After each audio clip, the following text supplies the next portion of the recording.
Hello everybody, I'm Roxy and this is Wreck Me BS.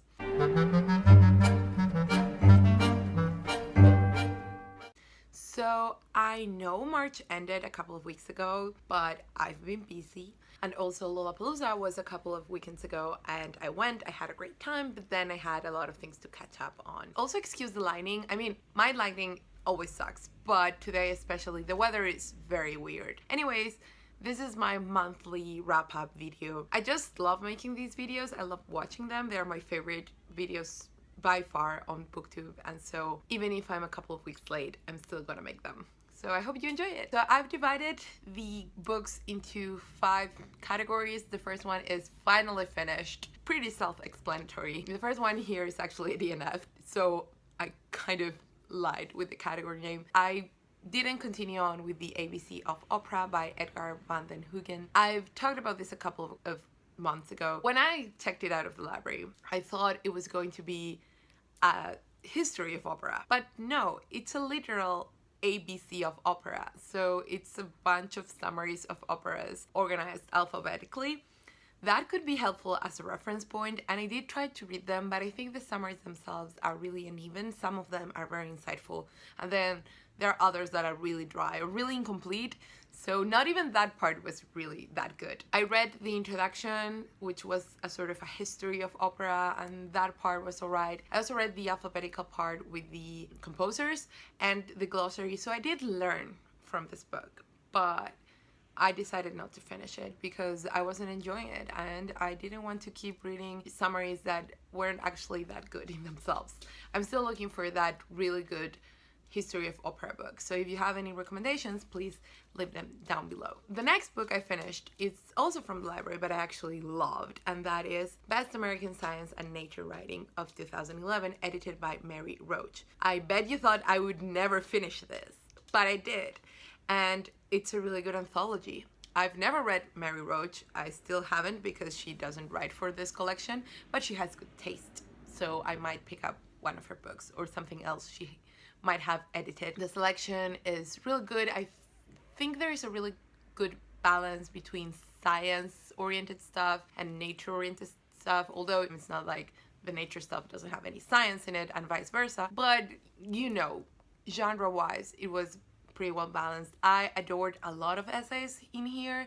I liked most of them, and I only really didn't like 2. That's a really great ratio. I really recommend this, and I have asked my university library to please purchase 3 more. I don't know if they will listen to me, but I hope they do because we can all benefit from more in this series. Then I finished A Pale Bee of the Hills, the debut novel by Kazuo Ishiguro. This is a very short novel about a woman whose daughter, one of her daughters, has recently committed suicide, and this fact makes the protagonist think back to her friendship with a Japanese woman.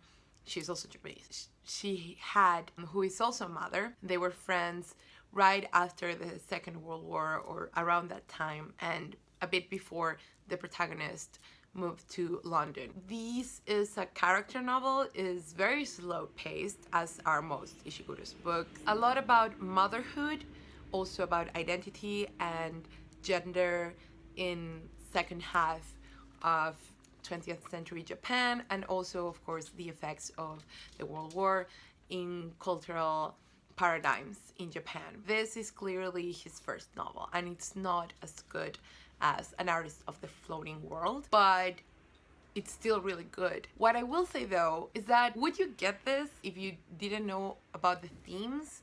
I mean, a lot of novels are like this, but especially with Ishiguro, if you couldn't pick up on all those cues that relate to post-war Japan and why they are so significant and so impactful, would you enjoy this? I'm not sure, but I have no way of knowing.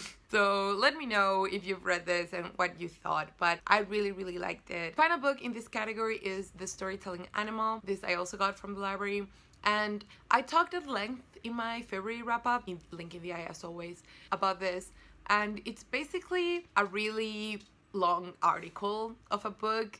It has so much filler It's ridiculous. The tagline is how stories make us human, and it does not prove that. It does prove, however, that stories are a very innate and integral part of our nature in various different ways, and it was very interesting in that point. It had a lot of facts that I feel like made me learn while I was reading them. But overall, as a book, it really should have been way shorter or way longer and deeper. It comes off as very superficial. The author is a psychologist, so I know where he's coming from, but when you promise to talk about culture as well as biology, you need to deliver that. So no attention was devoted to religion, which is one of the most important narratives, or mythology. They were just mentioned like those are things that are narratives, and then we spent a whole chapter on dreams, which was very interesting, but even that chapter had a lot of unnecessary examples and a lot of unnecessary filler. So would I recommend this book? Not really, but I'm still glad I read it because I did learn a lot of specific things. The second category is Irish Readathon. In case you don't know, Irish Readathon is a thing that happens in March. It's hosted by wonderful booktubers. I'm going to link their channels down below. I almost didn't manage to read anything, but in the end I did. Albert Nobbs by George Moore. This was my first George Moore. So this is a short novella which was published at the beginning of the 20th century, and it explores the life of Albert, a cross-dressing woman who has been cross-dressing for so long she no longer feels either as a man or as a woman. So it's a very interesting exploration of gender, and she decides, after speaking to someone who also has a similar secret, that she needs to fall in love with a girl and get married and have a good marriage, a normal marriage. It's not clear if Albert is really a lesbian or is really a transgender man. She's just sort of very stoic. She's basically, I had to dress up like a man, so I did it, and now I feel like a woman would be a good addition to my life, so I'll do it so I can have a companion. Yeah, it's very interesting. It's very sad in many ways, but it's also very funny in many others. It's just a weird novella, but I really enjoyed it. I also read The Testament of Mary by Colm Tóibín, and I loved this. This is my first Colm Tóibín, and I want to read so much more by him. But at the same time, this is very short and it does not go into much depth. I feel like you need to know your Bible, at least like the more superficial aspect. So you know that Christ resurrected Lazarus and turned water into wine, that sort of thing. You need to know it in order to get it, because this doesn't go into the specifics at all. It deals more than anything with Mary's grief. That said, it does feel like Colm Tóibín just wanted to write about her sorrow without doing any of the research or doing any of the world building. So on the one hand, that makes this book very oniric because it's just about memory and pain, but at the same time, it feels a bit lazy. So with these books, I never know how to place them, whether to recommend them or not. I don't know. There are some anachronisms also. So again, it feels like a bit of lazy writing, but also I feel like that standard of accuracy we only demand of contemporary novels. So it's also a bit unfair. I don't know. I haven't made up my mind. And this is a currently reading, but I love it. It's called The Secret Life of Oscar Wilde by Neil McKenna. This is a lovely biography, quite big but lovely and so entertaining and so readable, about Oscar Wilde's queer life, basically. It examines his life from the standpoint of his homosexual attachments, emotional attachments with his wife, but also of course his multiple lovers and friends, his cultural dives into homosexual identity, everything that had to do with his persona as a celebrity. Yeah, it's very fascinating. It's very narrative. Neil McKenna clearly has a viewpoint of what Oscar's personality and life was like, which I don't know if it's 100% accurate, but it's valid, you know. But I feel like you need to be clear of two things. One, that this has a lot of authorial coloring, I would say.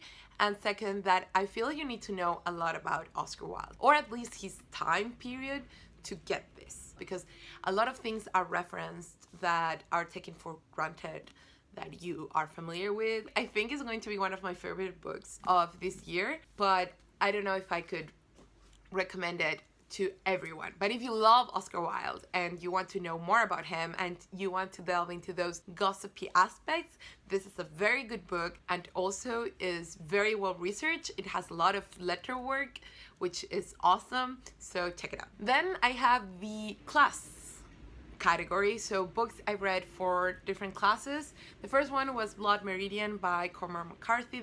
Was my first McCarthy. I liked it on an intellectual level. Of course, we saw it in class, we dissected it.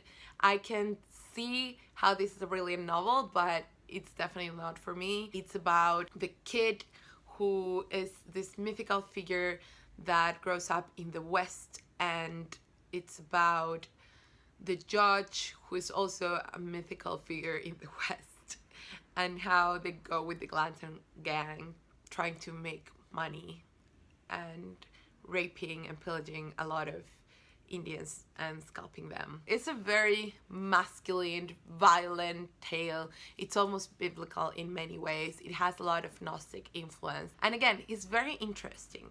And the part especially about the judge, I enjoyed a lot. The judge to me is a very standout character. But it felt long, it dragged. I didn't emotionally enjoy it. And I might reread it.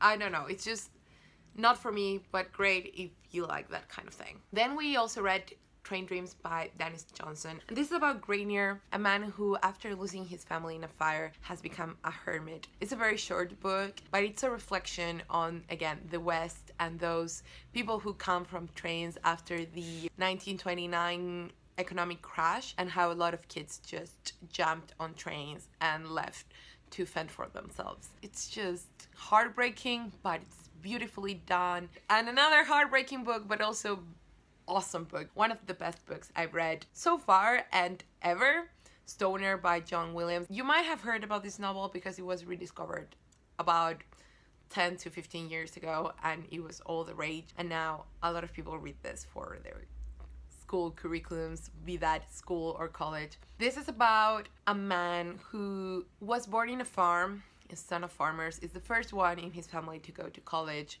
This is pre-World War I. He falls in love with literature when he's in college, and he chooses to lead a quiet professor life. And it's so mundane, but also so beautifully written. It's a reivindication of the simple life that you can lead. A life that was happy, had its problem, had its heartbreaks and its terrible sadness, but it was overall a good life, and it's just wonderful. And I feel like this is as relevant now as it was when it was written more than 50 years ago. Then, some currently reading. I'm reading 12th Night by Shakespeare. I'm a TA for Shakespeare, but the problem is that they are seeing this play that we didn't see last year, and I saw the Globe version with Stephen Fry, and it was amazing. My favorite Shakespeare is As You Like It, but this is coming really close. I just loved it. This is about so many things. Okay, there is Olivia, who is mourning her brother, and she's being pursued by Orsino, and she doesn't want to marry him. Viola, a shipwrecked lady who is cross-dressing as a man called Cesario Orsini, sends Viola / Cesario to woo Olivia on his behalf, but Olivia falls in love with Viola / Cesario, and at the same time Viola is in love with the Count, and it's just wonderful. It's just so good. It also has some really good singer scenes. It also has some awesome jokes, and I love this so much. And then the fourth category is random things that I finished. The first thing is Never Let Me Go by Kazuo Ishiguro. This is about a bunch of kids that are growing up in an undisclosed place, let's say a boarding school called Hailsham, and we are soon revealed that there are some sort of carers and donors for something. I don't want to give the spoiler away, although it's not a spoiler because it comes halfway and you already knew it and it doesn't affect the plot. I really hated this book. I think this subject and these, like the last 10-20 pages involved a whole discussion of ethics and raising certain type of people for a certain purpose. So if you've read Unwind, I feel like this might be related. I don't want to say anything else. Again, no spoilers. But the writing is very bad. And I'm surprised that this was the same Ishiguro that wrote all the other stuff I've read by him. I've seen some literary criticism that gives sort of compelling reasons to advocate towards that sort of writing, but I'm not convinced by any of them, and I feel like this was a lazy cop-out because you could have written a really good book on this subject if you've taken the 20 pages and really delved into that aspect instead of being so concerned with the big reveal. I think this was too focused on being shocking instead of just being plain honest and doing a good job of delving into all the emotional and poignant aspects of this debate. We are almost there, I promise. I read Convenience Store Woman by Sayaka Murata, and I just adore this. So this is a story about a woman who found her calling in managing, I mean, not even managing, in just working at a convenience store. Her family is concerned because she's not interested in advancing in her job, and she's not interested in having a relationship and a family, and she has always been like this, but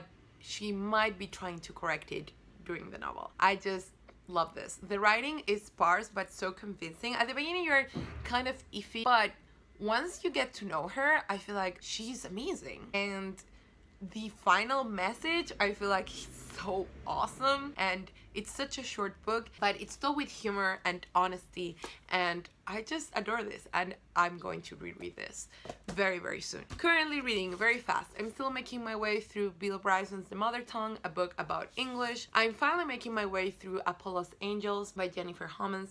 This is a history of ballet. I'm also reading Pride and Prejudice. I've only read an abridged version for school. It was not my choice. They actually made us read an abridged version because English is my second language, and I enjoyed it. But of course, I've always wanted to read the real thing, and so I'm doing this now because Steve Donahue did a sort of read-along to this. I haven't finished, so I haven't checked out the videos, but I will soon. I'm also reading the short story, The Reality of Artifice, and this is just text that I'm doing for my class on short story, and that's it. I know it seemed rushed at the end, but I'm very aware of how long I've been talking for.